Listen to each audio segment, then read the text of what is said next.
நல்ல ரசிகர்களை மீண்டும் ஒரு இடைவெளிக்கு பிறகு உங்களோடு இணைந்திருக்கிறோம். வியாழக்கிழமை உதயரச நிகழ்ச்சியில் அடுத்த அம்சமாக ஒரு சிறப்பு உரையாடல் உங்களுக்காக காத்துக்குது. பொதுவாக மனித வாழ்க்கையை எடுத்துக்கொள்கின்ற போது மனிதனுக்கு பல வகையான பிரச்சனைகள் ஏற்படுகிறது. அந்த பிரச்சனைகளுக்கெல்லாம் தீர்வாக பல வகையான கலைகள் இருக்கின்றது. எனவே அந்த கலைகளை நாங்கள் நாளுக்கு நாள் பின்பற்றுவதன் மூலமாக எங்கள் வாழ்க்கையில் ஏற்படக்கூடிய பிரச்சனைகளுக்கு ஒரு தீர்வை நாங்கள் கண்டு கொள்கின்றோம். ஆனால் இருந்தாலும் இந்த மனவள கலை என்பது பொதுவாக மனிதனுக்கு ஏற்படக்கூடிய உடல் ரீதியான பிரச்சனை, அதே போன்று எண்ணங்கள் ரீதியான பிரச்சனைகள் போன்ற பல முக்கியமான பிரச்சனைகளுக்கு கூட ஒரு தீர்வை வழங்குகின்ற ஒரு கலையாக மாறி வருகிறது. அந்த வகையில் நாளுக்கு நாள் பார்க்கின்ற போது மக்கள் மத்தியிலே இதனுடைய செல்வாக்கு ஆதிக்கம் என்பது அதிகரித்துக் கொண்டு செல்கிறது. அந்த வகையில் நாங்கள் வரவேற்பு அதிகரித்துக் கொண்டுதான் செல்கிறது. அந்த வகையில் தான் இன்று முக்கியத்துவம் கொடுத்து இந்த விஷயத்தை நாங்கள் பேசியிருக்கிறோம். மனவள கலை யோகா சம்பந்தமான பேராசிரியை திருமதி வி. முத்துலட்சுமி அவர்கள் எங்களோடு இப்போது இணைந்திருக்கிறார். அவர் இந்தியாவில் இருந்து இலங்கைக்கு வருகை தந்திருக்கிறார். மனவள கலை சம்பந்தமான விளக்கங்களை எங்களுடைய மக்களுக்கு வழங்குவதற்காக. எனவே அவரை அன்போடு வரவேற்றுக் கொள்வோம். வணக்கம். வணக்கம். சரி, ஆரம்பத்தில் இந்த யோகா என்பது ஒரு புறம் இருக்க, நாங்கள் இந்த மனவள கலை சம்பந்தமாக ஆரம்பத்தில் கதைக்கலாம். மனவள கலைன்னு சொல்லுகின்ற போது அது என்ன விஷயங்களை உள்ளடக்கி இருக்கிறது, இது யாரால் உருவாக்கப்பட்டது என்பதை பற்றி நாங்கள் ஒரு சுருக்கமாக பார்க்கலாம். வேதாத்ரி மகரிஷி அவர்களால், அவர் கூடுவாஞ்சேரி இந்தியாவில் சென்னையில் பிறந்தவர்.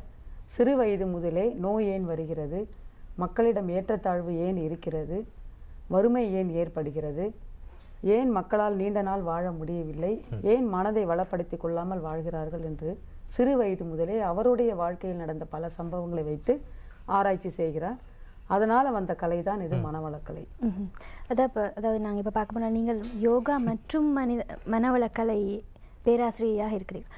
யோகாவுக்கும் மனவளக்கலைக்கும் உள்ள வித்தியாசம் அல்லது ஒற்றுமை என்னவாக இருக்கிறது? மனவளக்கலை என்பதே யோகா தான். யோகா என்றால் உடலையும் மனதையும் இணைப்பது, மனதையும் உயிரையும் இணைப்பது, உயிரையும் அறிவையும் இணைப்பது, அறிவை இயற்கையோடு இணைப்பது.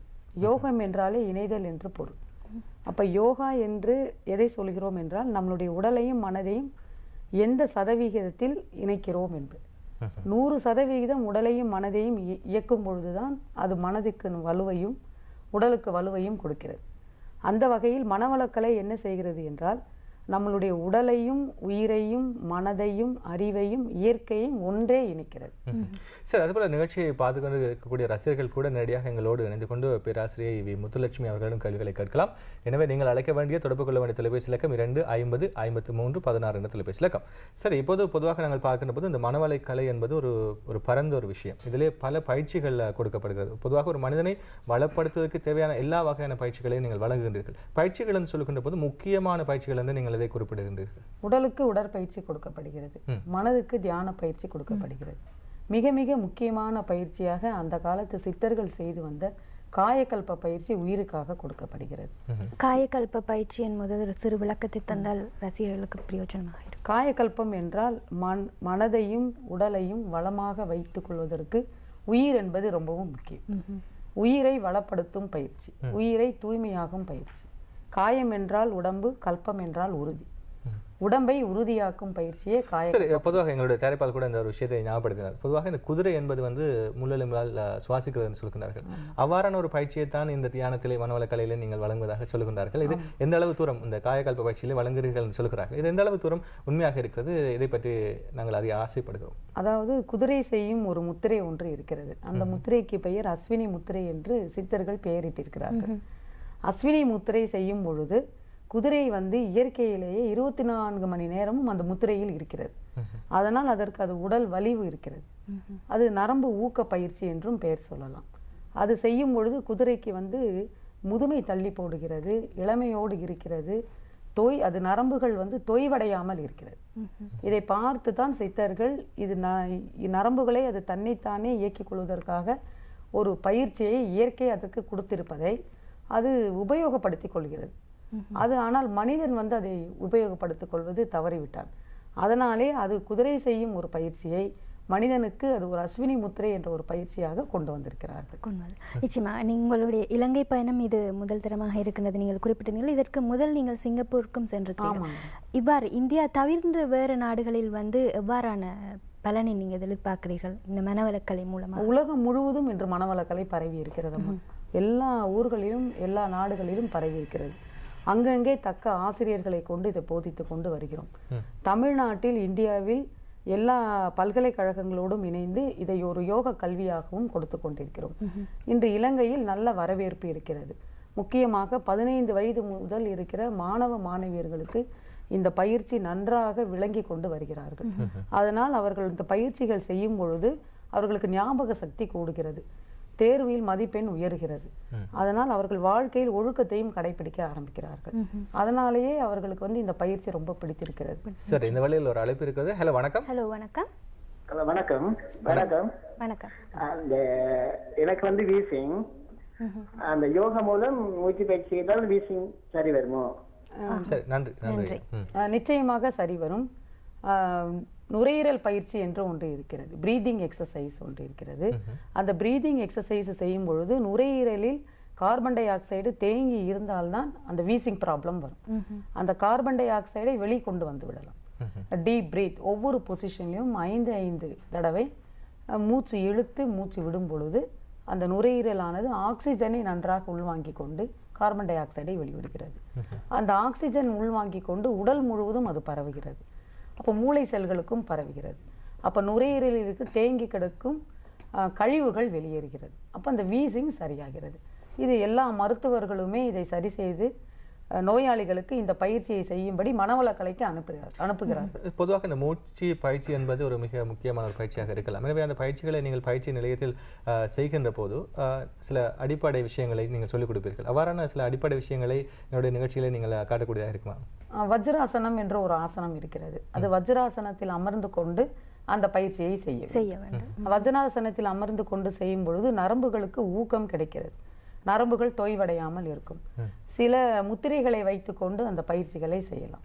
அது செய்யும் பொழுது வயிற்றுக்கு அடியில் அந்த முத்திரைகளை வைத்துக்கொண்டு நிமிர்ந்து உட்கார்ந்து கொண்டு குனியும் பொழுது மூச்சை விட்டு கொண்டேவும் நிமிரும் பொழுது மூச்சை இழுத்து கொண்டேவும். ஆரம்பத்தில் ஒரு பயிற்சியாளரோட நாங்கள் பயிற்சியை பெற்றுக்கொண்டு பிறகு நாங்கள் வீட்டிலிருந்து தனியாக செய்யலாம். இன்னும் ஒரு அழைப்பு. ஹலோ வணக்கம். ஹலோ வணக்கம். வணக்கம் சார், நான் மருதமலையிலிருந்து முஃபாரிஸ் பேசுறேன்.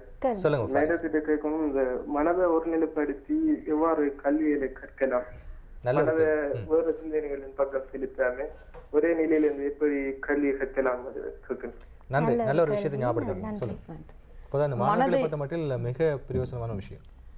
மாணவர்களுக்கு மெடிடேஷன் என்று ஒன்று சொல்லிக் கொடுக்கிறோம். மனதை ஒருமுகப்படுத்தும் தியானம். அந்த தியானமானது மனது 2 புருவ மத்திக்கும் இடையில் இருக்கிற நெற்றி பொட்டு, இந்த இடத்தை வந்து ஆகனா சக்கரம் என்று ஒன்று இருக்கிறது. அது மெய்ஞானிகள் சொல்லும் பெயர் வந்து ஆகனா சக்கரம், விஞ்ஞானம் சொல்லும் பெயர் வந்து பிட்யூட்ரி கிளாண்ட். அந்த பிட்யூட்ரி கிளாண்ட் மேல் தியானம் செய்யும் பொழுது மனம் வந்து ஒருமுகப்படுகிறது. அதே மாதிரி தலை உச்சியில் ஒரு தியானம், இங்கே வந்து பீனியல் கிளாண்ட் என்று ஒன்று இருக்கிறது, இதன் மேல் ஒரு தியானம் சொல்லிக் கொடுக்கிறோம். ஆகனா சக்கரம், துரியா சக்கரம். இந்த ஆகனா மெடிடேஷன், துரிய மெடிடேஷன் செய்யும் பொழுது மாணவர்களுக்கு ஞாபக சக்தி கூடுகிறது. அவர்கள் எதை படித்தாலும் அது உள் வாங்கி கொண்டு மீண்டும் அது நினைவுக்கு கொண்டு வருவதற்கான தியான முறைகள் கற்றுக் கொடுக்கப்படுகிறது. அதனால் அவர்களுக்கு என்ன ஆகிறது என்றால் அவர்கள் படித்தது மீண்டும் மீண்டும் நன்றாக நினைவுக்கு வருகிறது. ரொம்ப டென்ஷன் இல்லாமல் படிக்கலாம். மேலும் வந்து அவர்கள் வந்து அந்த படிப்புக்காக வருத்தப்படுவது, 6 மணி நேரம் படிக்க வேண்டிய ஒரு கல்வியானது படிப்பானது ஒரு 3 மணி நேரம் படித்தாலே நினைவுக்கு கொண்டு வந்து விடலாம். அந்த அளவு அந்த ஞாபக சக்தி கூடுகிறது. பிரெயின் செல்ஸ் நல்லா ஆக்டிவேட் ஆகிறதாக சொல்றார்கள். முக்கியமாக வலது பக்க மூளை, வலது பக்க மூளையும் இடது பக்க மூளையும் சரிசமமாக வேலை செய்யும் பொழுதுதான் ஞாபக சக்தி சரிசமமாக இருக்கும். இந்த பயிற்சிகளை வந்து நாங்கள் ஒரு பயிற்சி நிலையத்தில் தான் பெற்றுக்கொள்ள வேண்டுமா, இல்லது அடிப்படை விஷயங்கள் தெரிந்து கொண்டால் நாங்கள் வீட்டிலே செய்யக்கூடிய மாதிரி இருக்குமா? பயிற்சி நிலையங்களுக்கு வந்து பயிற்சி பெற்ற ஆசிரியரிடம் கற்றுக்கொள்ளும் பொழுது முறையான முறையில் நீங்க கற்றுக்கொள்ளலாம்.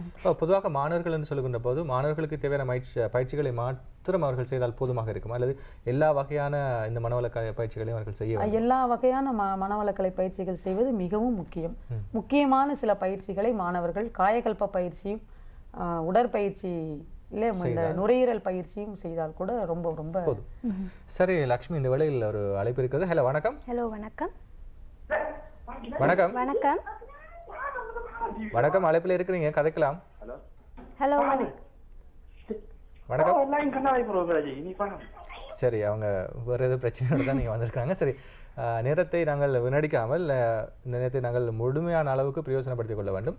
நன்றி நிகழ்ச்சியில் இருந்தமைக்கு. சரி, நாங்கள் தொடர்ந்து பேசலாம். பொதுவாக இந்த மனவளக்கலை என்பது வைத்தியத்துறையை பொறுத்த மட்டில் மிக நெருக்கமான தொடர்பை கொண்டிருக்கிறது. பல நோய்களுக்கு ஒரு தீர்வாக அமைகிறது. சரி, அதுக்கு முதல் அழைப்பு மீண்டும் கிடைத்திருக்கிறது. ஹலோ வணக்கம். ஹலோ வணக்கம். ஹலோ வணக்கம். உங்களோட